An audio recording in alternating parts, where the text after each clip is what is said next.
to bring you guys another reset. It's a new month, and normally I do get a little more dressed up for these. You may notice I have no makeup on right now. I have this rash like on my eyes and my neck. It's kind of hard to see, but I don't know what's happening, but I just feel like I shouldn't put a bunch of chemicals and cosmetics on my face. So we're filming with very chill look today. I'm also gonna do a quarterly plan with me video since we're going into Q2. So I'm not gonna talk about my goals in this video. I'm gonna do that in my quarterly plan with me, but I made a little green smoothie this morning. So you guys know the drill. First we do highs and lows. I have quite a few highs for March, so I'm gonna start with the low, which just is that it's been an expensive month. I had to make a lot of purchases, which were fun. I didn't have to. Like, I did a lot of shopping, you'll see in the budget with me, because I'm going on a trip in April. So far this year, 2023, like January, February were really good months for me money-wise. Just I saved a lot. I didn't have a lot of extra expenses. And this month, there was just more than the previous 2 months. So it's not a huge deal. I've just been trying to be really cautious with my money this year, and this month got a little out of control. But we'll talk about that in the budget portion. As for my highs, March flew by, oh my goodness, but it was a really good month socially. I got to go home and spend time with extended family and my close family for a week, which was so nice to just have a week of like being home. I still worked a little bit here and there, but like not as much as I would if I was here in Nashville. I also have had a lot of friends come visit in Nashville that don't live here anymore. One of my friends is here this last weekend. So that's just super fun and super great to be able to enjoy the weekends and spend time with them. My other high is that I got the samples for a new Dream Daily product, 2 new Dream Daily products. One of them is going to be launching in a few months, probably May is the goal. And so I'm really excited for that. New products and like getting new samples just makes me so excited most of the time, unless there's a lot of stuff wrong with them. But most of the time they look really great, and they make me so excited for new launches. Like I said, my goal setting will be in my plan with me for Q2. Now it is a Friday when I'm filming this, and I always love to clean my apartment on Fridays, kind of do a Friday reset instead of a Sunday reset some weeks, because it's just like a great way to start the weekend. So we're gonna do some cleaning, and then we'll continue on with the budget, the book review, favorite products, all the things.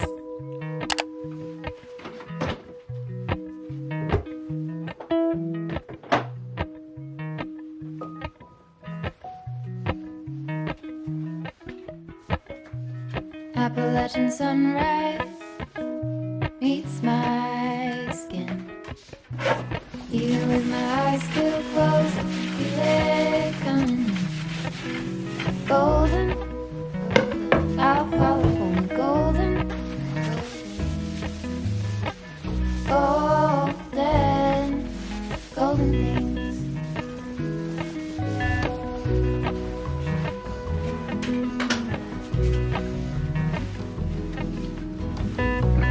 Mountain laurel high fives for miles in spring. I never really show this, but it's important to change your air filters. A lot of times, if you're in an apartment, you can have maintenance come and do this for you. I just bought these packs at the beginning of the year, and usually I heard that you only have to change them every 6 months, but look at how dirty mine is. After 3 months, this is the before, this is the after. Gold hair, gold rings, gold leaves, gold anything, gold. I'll follow only gold.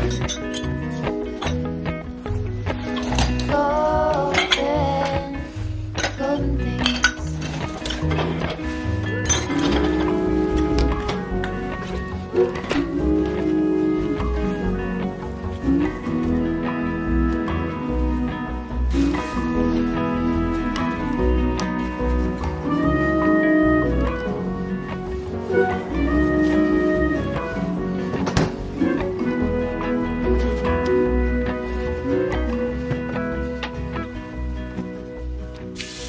Walk up the river by my sun. Feet step over splinters of the moon.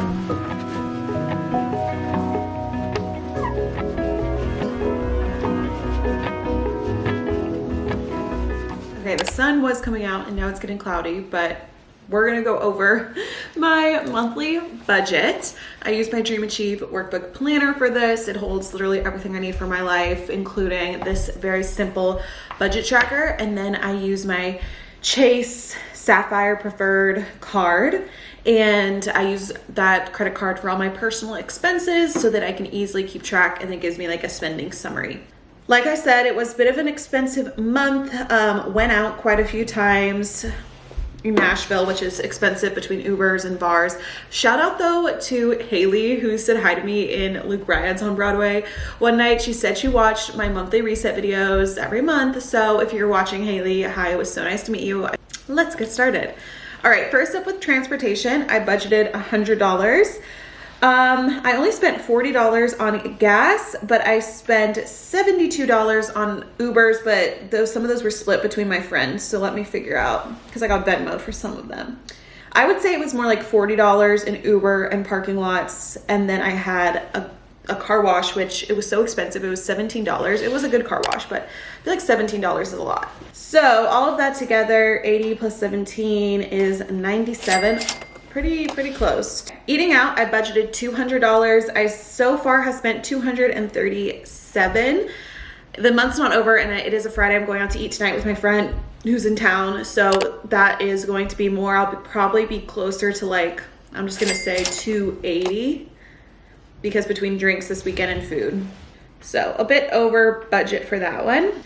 Groceries, I was pretty spot on. I'm not going to buy groceries probably for next week because I went this week. I budgeted $250. I spent $259. I'll do my other as shopping. It's a lot. Personal, I technically spent $0. I didn't get my nails or eyebrows or hair done or anything like that. Entertainment, I budgeted $75 and I spent $57. I bought a ticket to the St. Patrick's Day bar themed thing, and then I also bought tickets for this Sunday. Me and Jimmy, my boyfriend, we're gonna go see my college's musical of Beauty and the Beast. So I bought those tickets for us. And so here's, like I said, where I just had a lot of things I needed to buy for my trip to Europe next month. A new rain jacket to travel with. I bought some sneakers that are cute and casual but easy to walk in from New Balance. And then I bought a dress from Amazon, and my favorite small business 11th Hour sunglasses had a new launch. Total, I budgeted $100 for other expenses, not knowing I was gonna have to do all this shopping. I spent $294 in shopping this month. Like I said, I never really buy myself clothes or random little things unless I think about it for a long time and like really need it or want it. Some of these things were needs, some of them were wants, but that it is what it is. I normally put this disclaimer at the beginning, but I forgot. All of these are just my variable expenses. They don't include my car payment, my student loans, my rent, my utilities, donations, savings, any of that. So these are just my spending every month on variable stuff. I budgeted a total of $775 and I spent $987. So we are $212 over budget. That shopping just really put me over. Otherwise, I guess I would have been pretty good. But now let's set, it's getting so dark in here, I'm sorry. Now let's set, my exposure is probably so high on this camera right now. Let's set our April budget. So like I said, I have no clue what April is gonna be like spending wise because of this trip, but we'll try to do our best. Okay, transportation, I'm gonna again budget 100. I feel like that was good for gas and parking, Ubers, that kind of thing. Eating out probably will be a good chunk of money. This month I'm gonna budget $400 because I'm gonna be abroad. But groceries are gonna be much lower. I'm only gonna budget $150. Personal, I'm gonna get my nails, my eyebrows done. So we're gonna say 100. And then entertainment, I think this is going to be lower. I'm gonna give myself 50. And then I am gonna give myself another shopping option because I need to buy new luggage and a few other things for the trip. And then if I wanna shop on the trip, let's see what where we're at so far. I'm gonna give myself $200 for shopping, and that'll put our total at $900, right under $1,000, which I feel like should be doable. But again, when you're out experiencing things, I feel like money is kind of an afterthought sometimes when you're on vacation, especially in a place I've never been before. So we'll see. I'll let you guys know in my May reset. All right, that is it for the budgeting. I was gonna film other parts to this video, but it is so dark outside, so we'll have to rethink this. All right, it's another day because I had to stop filming because of the weather. I'm excited to bring you guys my book reviews of the month. I read 3 books, which is a little bit less than I've been averaging, but that's because 2 of the books were very long. And I'm still 3 books ahead of my goal for the year. So I've read 12 out of 40 books. I'm on track to exceed my reading goal this year, which is so exciting. All right, so let's get started. 2 of them were Sarah J. Maas books in the Throne of Glass series. I did a tandem read of Empire of Storms, which is book 5, and Tower of Dawn, which is book 6. The problem with me reading a series like this is I can't give you guys a synopsis or anything without spoiling like the first book in the series. So it's not like I can like read the back or something because I don't want to give spoilers. But I will say I rated Empire of Storms 5 out of 5 stars. This series, it's slow building for sure. Like it took till book 4 for me to really get into this.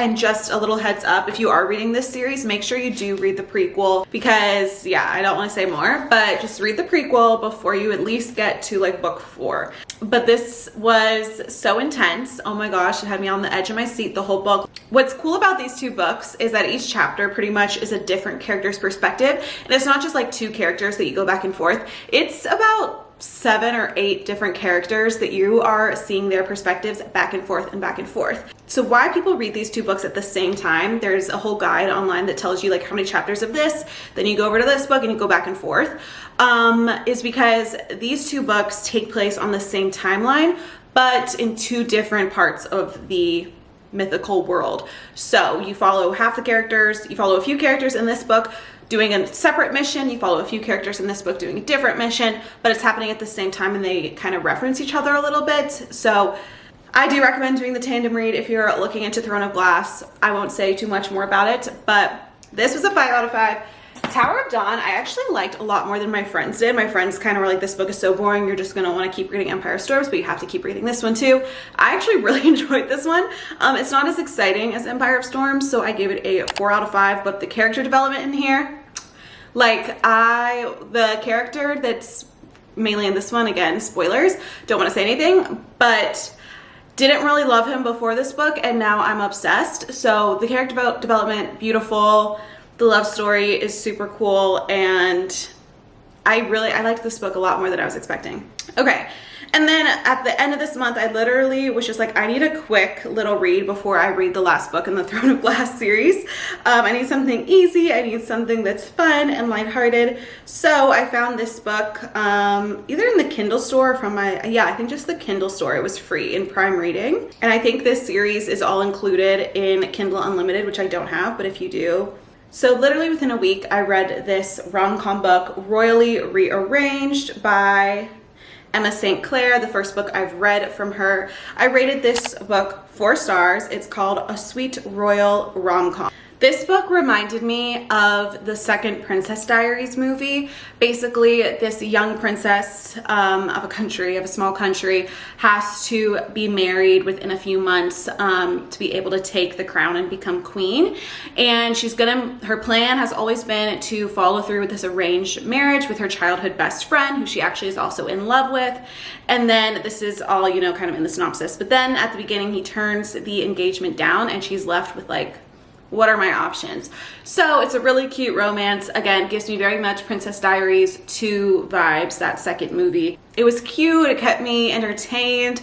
I feel like it swayed a little bit from the usual like plot line of a romance book. It kind of opens up with the couple already together and then you go through their story. So you obviously know what's going to happen because they tell you in the first chapter, which I don't know if I liked it, but I liked that it was different than like a lot of other romance plots. So if you're looking for a cute free read on your Amazon Prime reading, highly recommend Royally Rearranged. And those are the books I read in March. I am really excited for April because I am going to start reading the last Throne of Glass book, the last Sarah J. Maas book of hers that I need to read, and I'm sad when that's going to be over. But I also plan on just reading a bunch of lighthearted rom-coms, especially on my travels, on the plane rides, all of that. Now it is time to share my monthly favorites, all the products I've been loving in March. So first, this is like a year-long favorite because I emptied out a perfume, so I thought I would show it in my favorites this month because obviously I loved it for more than just March. I've had this perfume for about 1.5 years. It was actually gifted to me by my boyfriend. It is Ariana Grande's I actually don't know what like version this is, but it is her perfume. It's a sweet scent for sure, but it's also very fresh, sweet and fresh, I would say. And I just loved it. It was like my go-to perfume for all of this past year. I felt like it was perfect for all seasons. It was just super fun, and I've never used up a perfume before, so I feel like that says a lot, and I can't believe it's all gone. All right, so then I have a supplement. I showed this in one of my like vlogs, night routine. My friend Skylar and a few podcasts I've been listening to have been talking about the benefits of magnesium. This is magnesia glycinate. I literally bought the same one my friend Skylar had. She just sent me the Amazon link. This has 500 milligrams of premium essential mineral compound in it. It says that it says magnesium helps build strong bones, helps support relaxation and healthy sleep, helps maintain normal muscle and nerve function, helps support cellular production of protein and ATP. So I've heard a lot of great things about it for muscle recovery and for sleep, like kind of helping you fall asleep easier, wake up easier. And so I just take one capsule before bed, literally right as I'm getting into bed. And I've really loved it. I don't know if it's just placebo effect, but I feel like it does help me fall asleep faster. A lot of people say it helps them get up easier. I haven't noticed that yet, but I do find that I like fall right to sleep, which... Okay, then I have two fashion favorites. One is this dress that I showed in my spring refresh, and you guys were just as obsessed as I am because it is stunning. I'll put in the clips of me wearing it. I'm actually wearing it tomorrow for a photo shoot for Dream Daily, which I'm very excited for. I need to steam it today, that reminds me. But it is absolutely stunning. It's this it's this yellow cottage core type floral dress. You just frolic in a field. You feel like a princess in it. I got it on Amazon for $40, and they have a few other colors as well. And the fit in this, guys, I'm wearing a small. I'm normally a medium in clothes, or like a 6, but I got a small in this and it fits perfectly in like all the right places. It's great also if you have a larger chest. I know a lot of these types of dresses and tops don't fit a larger chest, and I was never able to wear them, but this one does. And so I will link it below. It has a slit. It's not the most sturdy material. Like, it's not going to be the same as like a $200 dress, but if you need something for a photo shoot or like one wedding, or you know, just you want to have this beautiful feel type of a dress without spending hundreds of dollars, I think this is a great option. My other fashion must-have are these New Balance sneakers. Danielle Carolyn posted these on her story. They're actually from Rack Room Shoes, so they were under $100, and I just thought they were so cute. They're the New Balance 997H. I love the colors, how they're tan and then kind of black sparkles, honestly, like on the details. Super comfy. I bought these because I needed just a go-to shoe, tennis shoe to wear in Europe, because I know I'm going to be walking around, but I also want to dress cute, also comfortable. So I felt like these were the perfect kind of travel shoe, and I hope that they are. But so far this month, I've just loved wearing them around. They're super cute, and I've gotten a lot of compliments on them. All right, so that's going to be it for this April reset as we get ready for a new season, a new month, a new quarter. It's crazy. I hope you guys enjoyed and that you could follow along with your own resets. If you did, please let me know in the description box. Make sure to subscribe and hit the notification bell so you never miss one of my resets again or any of my other videos. I've been posting Monday mornings. That is my new schedule, with occasionally an extra video week. So like this video is an extra one. So not every week we'll probably have 2 videos, but I'm planning to post at least once a week on Mondays. So thank you guys so much for watching. I hope you enjoyed, and I will see you in my next video. Bye.